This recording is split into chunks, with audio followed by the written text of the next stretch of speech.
ఓం శాంతి. నింద చెయ్యొద్దు, నింద వినొద్దు. అలాగే ఇంకో లైన్ కూడా యాడ్ చేసుకోండి. నింద గురించి ఆలోచించొద్దు కూడా. ఎందుకంటే ఒకవేళ మనం ఆలోచించినా కూడా ఆ ఆలోచన యొక్క వైబ్రేషన్స్ అన్నీ కూడా ఎక్కడుంటాయి? మన మనస్సులో. ఎప్పుడైతే మనం ఆలోచిస్తామో ఆ వైబ్రేషన్స్, ఆ తరంగాలు ముందుగా మన మనస్సు నుండి మన శరీరంలోకి వ్యాపిస్తాయి.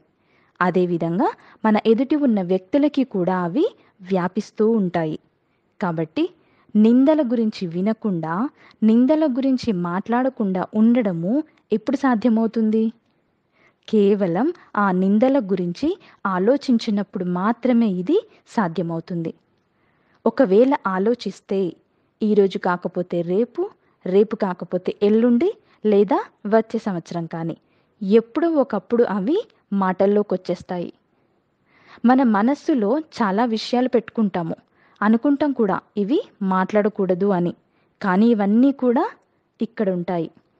ఇది ఒక కప్బోర్డ్ లాంటిది. మన ఇల్లు మొత్తం చాలా శుభ్రంగా ఉండేలా చూసుకుంటాం. ఉన్న వస్తువులన్నీ కప్బోర్డ్లోకి నెట్టేశాం. ఇల్లుని చాలా అందంగా ఉండేలా చేసుకున్నాము.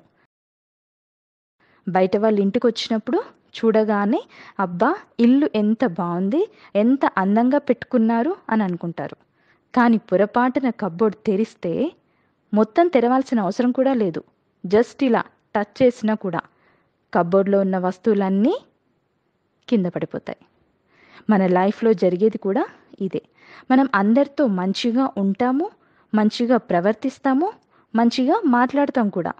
కానీ మనం ఏం ఆలోచిస్తామో అది మన లోపలే ఉంచుకుంటాం.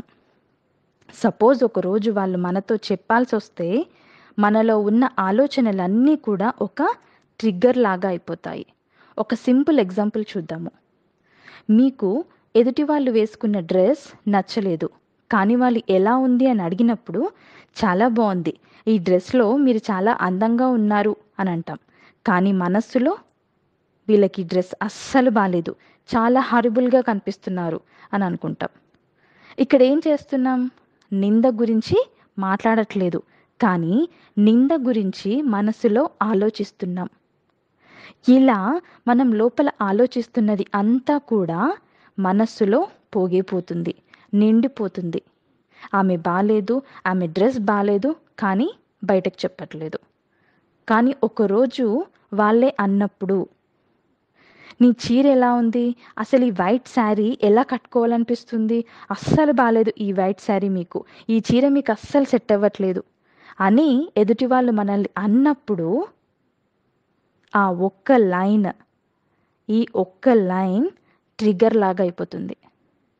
ఎప్పుడైతే వాళ్ళు ఈ బటన్ని ప్రెస్ చేశారో ఇక్కడ వాళ్ళ గురించి పోగైపోయి ఉన్న ఆలోచనలన్నీ, నువ్వు నా డ్రెస్ గురించి ఇలా మాట్లాడుతున్నావా, అసలు నీ డ్రెస్ ఎలా ఉందో నువ్వు చూసుకున్నావా, ఇలా ఒకదాని వెనుక ఒకటి, ఒకదాని వెనుక ఒకటి, ఒకదాని వెనుక ఒకటి బయటకు వస్తూనే ఉంటాయి. కాబట్టి సంబంధాలు అనేది మన మాటలతో, మన యొక్క ప్రవర్తనతో ఏర్పడవు. సంబంధాలు మన యొక్క ఆలోచనతో ఏర్పడతాయి. ముందు మనం ఇల్లును శుభ్రంగా ఉంచుకోవడం కాదు, కప్బోర్డ్ శుభ్రంగా ఉంచుకోవాలి. ఒకవేళ మన మనస్సులో ఏ ఆలోచన గనక లేకపోతే, ఎటువంటి ప్రేరేపించదగ్గ పరిస్థితి వచ్చినా కూడా అది మన మాట వరకు చేరుకోదు. కాబట్టి నింద గురించి ఆలోచించొద్దు కూడా. ఓం శాంతి.